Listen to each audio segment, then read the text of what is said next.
สบายดีทุกคนมื้อนี้สบุญบ้านฮอดบ้านน้ำพุเลยเด้อทุกคนเด้อก็คือมีน้องเพิ่นหันขอเข้ามาเนาะทุกคนเนาะเพิ่นว่าเอ้ยไปรอบ้านน้ำพุแน่มื้อนี้สบุญมาเลยเด้อทุกคนเด้อบ้านของเพิ่นพูนเลยเนาะเดี๋ยวเฮามาเดี๋ยวสบุญจะพาเลาะเลยทุกคนเนาะมาเฮาไปกันเลยทุกคนมาพบกับรายการสาวบุญพาหล่อเส้นเก่าเส้นเคยเนาะทุกคนเนาะซึ่งมื้อนี้สบุญสิพามาหล่อเป็นบ้านน้ำพุเด้อทุกคนเด้อบ้านน้ำพุเมืองไซภูทองแขวงสวรรณเขตสปปลาวเฮานี่เองเนาะทุกคนเนาะหลายๆคนสิแปลกตาแปลกใจทางเข้าว่าสบุญทางเข้าคือบ่แม่นทางพี่เนาะอันนี้จะเป็นเส้นทางลัดเด้อทุกคนเด้อเนาะซึ่งสบุญลัดไปจากบ้านคำแหงทุกคนเนาะเฮาไปเส้นคำแหงแล้วเลี้ยวขวาเด้อเลี้ยวซ้ายเนาะบ่เลี้ยวขวาทุกคนเลี้ยวซ้ายเข้าไปก็จะเป็นบ้านน้ำพุเนาะทุกคนเนาะซึ่งสองข้างทางนี่ก็จะเต็มไปด้วยทงไร่ทงนาของประชาชนทุกคนมาละดูนี่ก็คือเต็มไปด้วยต้นเขาเนาะทุกคนเนาะเขี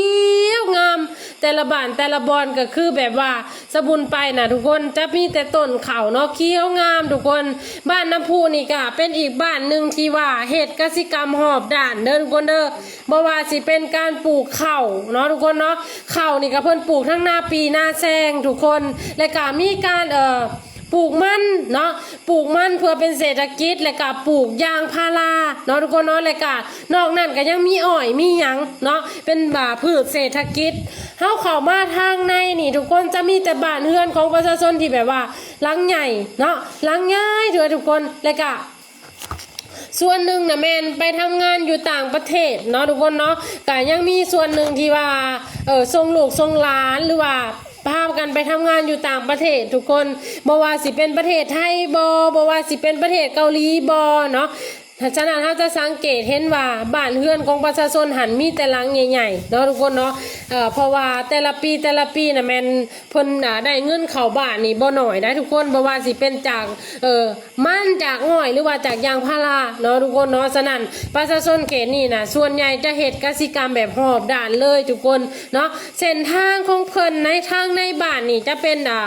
เส้นทางคอนกรีตเนาะทุกคนเนาะจะเป็นเส้นทางคอนกรีตแบบว่าเรียบร้อยเบิดแล้วได้ทุกคนบ่ว่าสิไปตามตอกซอกซอยต่างๆหรือว่าบ่ว่าสิเป็นถนนใหญ่หรือว่าทางหลวงหรือว่าทางกลางบ้านก็จะเป็นเส้นทางดำเนาะทุกคนเนาะก็คือการสัญจรไปมาสะดวกสบายที่เฮาเห็นอยู่ข้างหน้านี่ก็จะเป็นตลาดนัดของเพิ่นเนาะทุกคนเนาะตลาดนัดก็จะอยู่กับห้องว่าการบ้านหรือว่าห้องการบ้านเนาะทุกคนเนาะที่เฮาเห็นอยู่ตอนหน้านี่จะเป็นห่านเวียดเนาะทุกคนเนาะห่านเวียดก็คือห่านไอ้น้องเวียดนามเนาะทุกคนเนาะไอ้น้องเวียดนามเพิ่นก็มาตั้งห่านขายเครื่องเนาะแต่ละบ้านแต่ละบอนเท่ากับสีเห็นเนาะทุกคนเนาะบางบ้านก็ห่านหนึ่งบางบ้านก็สองห่านก็ว่ากันไปทุกคนเนาะทั้งข้างของสบูนนี่จะเป็นวัดเนาะทุกคนเนาะเป็นวัดของเพิ่นซึ่งบ้านน้ำพุนี่ก็มีอยู่1วัดด้วยกันเนาะทุกคนเนาะเป็นวัดกลางบ้านเนาะเป็นวัดกลางบ้านเนาะแต่ว่าสบุญกับผ้ามาหลายรอบแหละทุกคนบ้านน้ำพุนี่2-3 รอบได้แล้วเนาะแต่ว่าก็ยังมีหลายๆคนหันกับคอกันเข้ามาเพิ่นอาจจะบ่เห็นคลิปของสบุญที่ว่าลงเมื่อก่อนเนาะทุกคนเนาะสบุญก็จะล้ำขึ้นให้เบิดเลยตัวเมืองไซภูทองเนาะและหลังจากที่ว่าล้ำขึ้นเบิดแล้วก็จะไปตัวเมืองอื่นเนาะทุกคนเนาะสบุญคาดว่าสบุญอยากไปเมืองชนทุกคนแต่บ่ฮู้ว่าสิเป็นไปได้บ่เนาะทุกคนเนาะเพราะว่าช่วงนี้น้ำมันอีหยังก็แพงทุกคนถ้าว่าใครอยากสนับสนุนหรือว่าใครอยากมีน้ำจิตน้ำใจเนาะทุกคนเนาะก็สามารถอินบ็อกมาทางหลังบ้านได้เนาะทุกคนเนาะว่าโอ้ยสบุญอยากซอยค่าน้ำเมืองน้ำมันอยากให้ไปบ้านนั้นบ้านนี้ก็ได้เนาะทุกคนเนาะแบบสั่นก็ได้เพราะว่าช่วงนี้ก็น้ำมันแพงสบุญก็ไปกะทั้งค่ากินค่าอยู่ก็อยากหลายสิ่งหลายอย่างเนาะทุกคนเนาะแต่ว่าถ้าว่าบ่มีใครสนับสนุนก็ไปคือเก่าแหละเนาะทุกคนเนาะแต่ว่าจะไปบ่ทั่วบ่ถึงเนาะบางบ้านก็ไปทั่วบางบ้านก็ไปบ่ทั่วก็บ่ให้ว่าให้ตีกันเด้อทุกคนเด้อเนาะเป็นคือคนลาวคือกันก็อยากให้ฮักแพงกันหั่นแหละเนาะทุกคนเนาะแล้วก็เห็นคลิปก็บ่อยากให้เลื่อนผ่านเนาะก็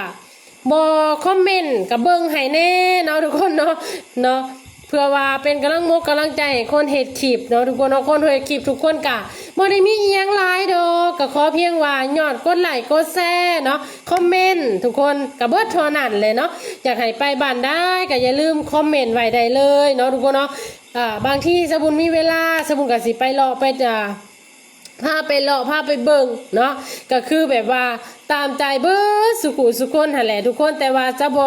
ทวงทันกับความอยากเบิ่งอยากชมเนาะบางที่ก็ทิศ2ทิศบางที่ก็มีเวียกมีงานทั้งพุ่นก็จังได้ไปแบบสี่ได้ทุกคนเพราะว่าน้ำมันแพงก็อย่างที่สบุญว่าให้ฟังนั่นแหละเนาะทุกคนเนาะเพิ่นสบุญก็บริหารรายได้ทางด้านอื่นเนาะแล้วก็เฮ็ดคลิปนี่ก็ยังบ่ทันได้เงินได้คำดอกทุกคนเอ้ยแต่ว่าย้อนใจมักเนาะสบุญหาเป็นคนที่ว่ามักถ่ายคลิปทุกคนเนาะถ้าว่าปกติของสบุญนี่แม่นเว้าบ่เก่งได้ทุกคนเป็นคนที่ว่าเว้าบ่เก่งเนาะเว้าบ่เป็นบ่ฮู้ว่าสิเข้าสังคมจังไดแต่ว่าพอเฮาได้มาเฮ็ดคลิปเนาะทุกคนเนาะพอเฮามาเป็นครีเอเตอร์เฮาก็จำเป็นต้องได้เว้าต้องได้ว่ากะมีคำเว้าคำว่าหลายขึ้นได้ทุกคนสบุญก็ดีเนาะสบุญก็เริ่มเว้าเก่งขึ้นทุกครั้งที่แบบว่าจับกล่องขึ้นมาก็คือมีคำเว้าคำว่าเลยอันนี้ก็เป็นข้อดีเนาะทุกคนเนาะเป็นข้อดีของการถ่ายคลิปเป็นข้อดีของการเฮ็ดคลิปจากคนที่ว่าบ่มักเว้ามากปากจากคนที่แบบว่าอะเนาะทุกคนเนาะบ่ฮู้ว่าสิเข้าสังคมจังใดก็กลายเป็นคนที่เว้าเก่งเว้าเป็นเนาะแต่ถามว่าเว้ามวนนวลหูแหละบ่ก็ยังเถื่อเนาะทุกคนเนาะก็ยังเถื่อเพราะว่าสบุญก็เว้าแบบบ้านเฮานี่แหละเนาะทุกคนเนาะก็เว้าแบบคนสวรรณเขตคนสวรรณเขตก็จะมักเว้าตรงมักเว้าซื่อเนาะก็ต้องสำหรับใครที่ว่ามีอยากตีอยากส้มมียังเข้ามาก็สามารถตีส้มกันเข้ามาได้เด้อทุกคนเด้อสบุญกับพร้อมปั๊บพร้อมเปลี่ยนเนาะทุกคนเนาะพร้อมแก้ไขเนาะตัวใดเป็นข้อผิดพลาดสบุญกับพร้อมแก้ไขตัวใดที่ว่ามันเป็นข้อดีสบุญกับมีความสุขไปกับมันได้ทุกคนเวลาที่สบุญไปหันไปนี่เนาะทุกคนเนาะแหละมีคนถามว่าสบุญเอ้ยเบิ่งคลิปอยู่เด้อโอ้ยทุกคนเอ้ยมีความสุขกับมีความสุขแต่แท้เนาะอย่างเช่นมื้อนี้สบุญไปเมืองไซภูทองทุกคนไปเฮ็ดบัตรประจำตัวดิจิตอลเนาะทุกคนเนาะอยากแนะนำให้หลายๆคนไปเฮ็ดเด้อทุกคนเด้อค่าใช้จ่ายบ่ได้มีอีหยังหลายทุกคนเพียง50,000กีบเนาะแล้วก็มีอ้ายตำรวจเพิ่นฮู้จักสบุญทุกคนเนาะสบุญก็ดีใจเพิ่นว่าสบุญเอ้ยบ่ได้ไปถ่ายคลิปอีกบ่เพิ่นว่าสบุญก็เลยว่าโอ้ไปอยู่เนาะแต่ว่ามื้อนี้หันค่าเวียกแล้วก็คือมาเฮ็ดนั่นแล้วเนาะทุกคนเนาะ